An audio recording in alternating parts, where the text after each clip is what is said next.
নমস্কার বন্ধুরা, প্রতিদিনের মতন আজকে একটি নতুন রেসিপি নিয়ে এসেছি। তো রেসিপিটি হলো চিতল পিঠা। তো তোমরা অনেকে নাম শুনেছ চিতল পিঠা, সেই পিঠাটাই আমি বানাবো আজকে। তার জন্য আমি এখানে চাল ভিজিয়ে রেখেছি, আগে থেকে চালগুলো ধুয়ে ভিজিয়ে রেখেছি।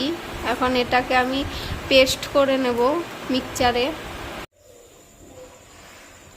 তো আমি চালটা গুঁড়ো না করে একবারে মিক্সচারে পেস্ট করে নিয়েছি জল দিয়ে।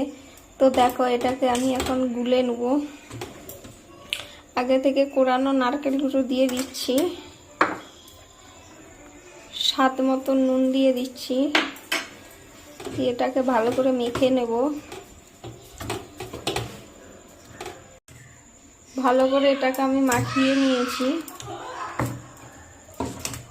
দেখো। তো এখানে কড়াইটাও বসিয়ে দিয়েছি, কড়াইটা গরম হয়ে গেছে, এখন আমি দিয়ে দেবো। তোমরা দেখো,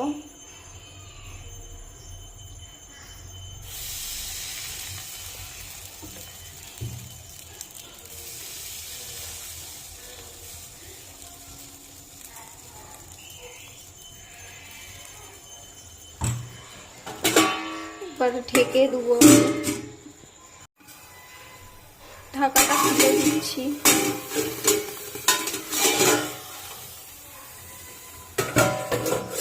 দেখো কি সুন্দর ফুলে উঠেছে। তো এটা হয়ে গেছে, এবার নামিয়ে দেব। দেখো দেখো আরেকটা হয়ে গেল।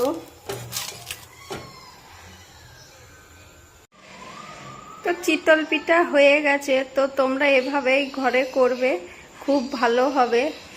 দেখো নরমও হবে। আমি তোমাদের ভেঙে দেখাচ্ছি কত সুন্দর পিঠাটা ভিতরে নরম তুলতুলা হয়েছে। তো তোমরা এভাবে ঘরে ট্রাই করবে, খুব ভালো হবে পিঠা। তো তোমাদের ভিডিওটি ভালো লাগলে বন্ধুরা সাবস্ক্রাইব করে দিবে। এই পিঠেটা দুধ দিয়েও রান্না করা যায়। তো দেখো, আমি দুধ দিয়ে রান্না করে দেখাবো। তার জন্য আমাকে প্রথমে ছোট ছোট করে কেটে নিতে হবে। তো দুধ দিয়ে রান্না করার জন্য এইভাবে ছোট ছোট করে পিস পিস করে কেটে নিবে। তো চলো দেই তোমাদের। আগে থেকে দুধটা আমি বসিয়ে দিয়েছি, ফুটে গেছে। এক এক করে আমি পিঠাগুলো ছেড়ে দেবো।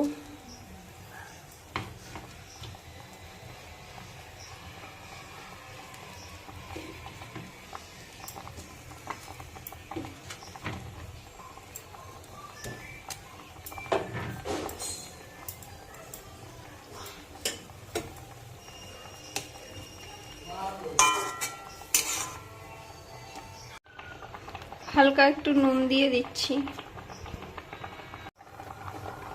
চিনি দিয়ে দিচ্ছি,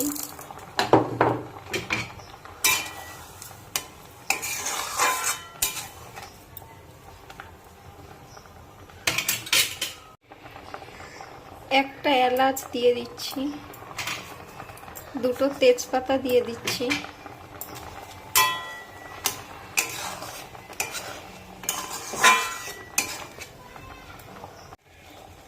হয়ে গেছে, আমি এবার নামিয়ে দেব।